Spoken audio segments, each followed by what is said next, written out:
Hello again, ladies and gentlemen. I'm Joe Hindy, the Android Authority app guy, and welcome back to Google Play Weekly. So did anyone else notice that the new YouTube update lets you reply to comments now? That made me a happy panda. Also this week we're going to talk about some Google Play legal problems, a new Angry Birds game that's in the mix, and the potential return of Flappy Bird.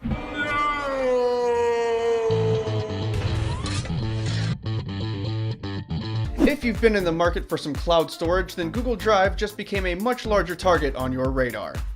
It was announced earlier this week that Google Drive's cloud storage will be taking quite the price dive. The new prices are 100 gigabytes for $1.99, 1 terabyte for $9.99, and more than 10 terabytes for just short of $100. Of course, as per the norm, you can still get your customary 15 gigabytes of storage for free permanently just for signing up. These are spectacular prices for cloud storage, and they officially plunge Google Drive into the race for being the cheapest cloud storage available today. If you take into account their many Drive-oriented office tools and their remarkable web and mobile apps, it's really hard not to take Google up on this deal. So far, the reception has been universally positive.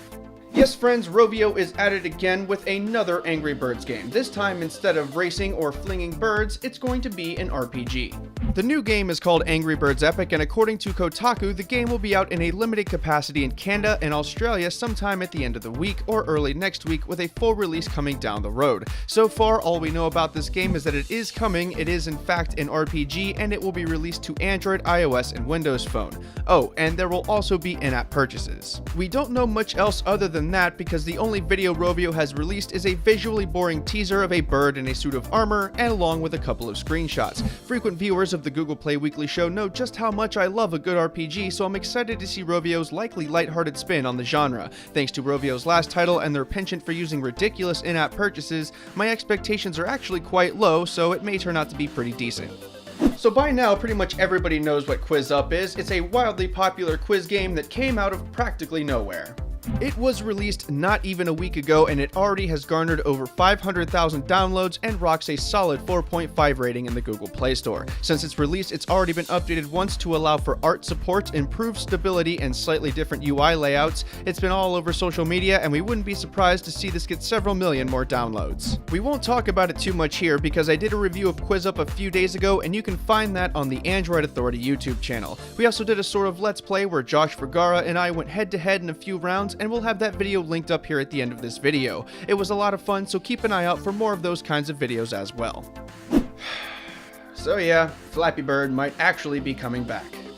Over the last week, Flappy Bird developer Dong Nguyen sat down with Rolling Stone magazine to talk about his life, his future, Flappy Bird, and other games he's currently working on. Of course, the news that everyone picked up on right away was the hint that Dong may be re-releasing Flappy Bird to the Google Play Store and the Apple App Store. Now that we have the bad news part of this story out of the way, Dong went on to talk about how he's working on 3 other games, including a cowboy-themed shooter, a vertical flying game, and an action chess game. Thanks to his budding stardom, we've no doubt that all 3 of these games will get prime coverage when they eventually come out, and one is scheduled for release later this month, so keep an eye out for that.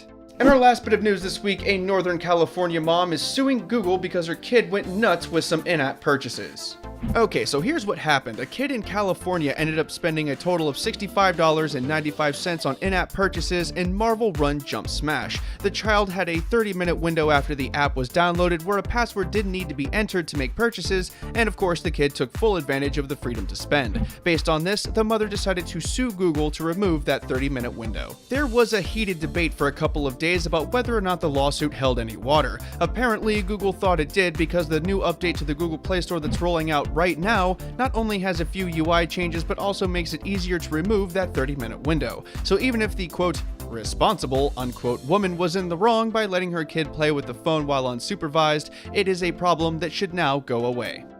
So who's ready to see some trending applications? As usual, if you want to check any of these applications out, you can find the links in the written companion, which is in the video description below.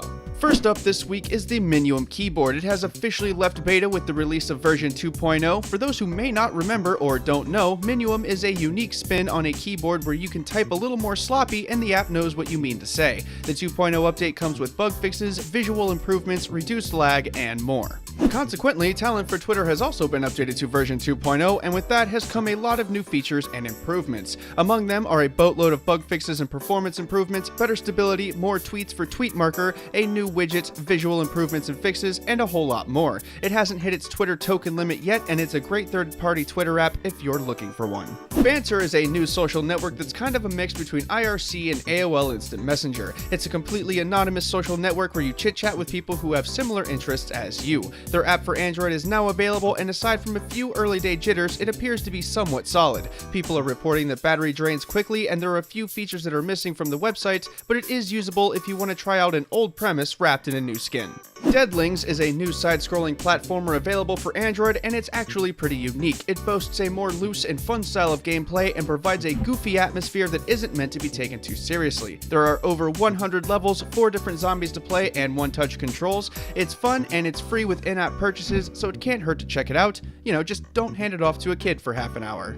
Threes is a new game for Android that copies the concept of the popular iOS game called Fives. In this game, you're given a grid with a few tiles filled in with 1s and 2s. Your job is to push those together to make 3s, and then the 3s into one another to create 6s, then you push the 6s together to create 12s, and so on and so forth. This continues until you can no longer make any more moves, and the game then ends. It's an addictive little puzzle game that a lot of people seem to be enjoying. For a limited time, you can get it for 33.3% off, which puts it at $1.99.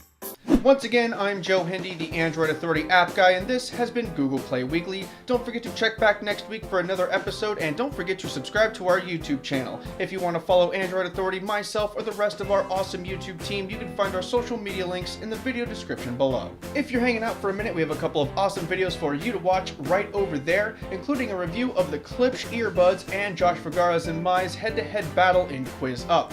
Finally, don't forget to check out the written companion in the video description below for all of the source links and all of the download links. As always, thank you for watching and have a wonderful day.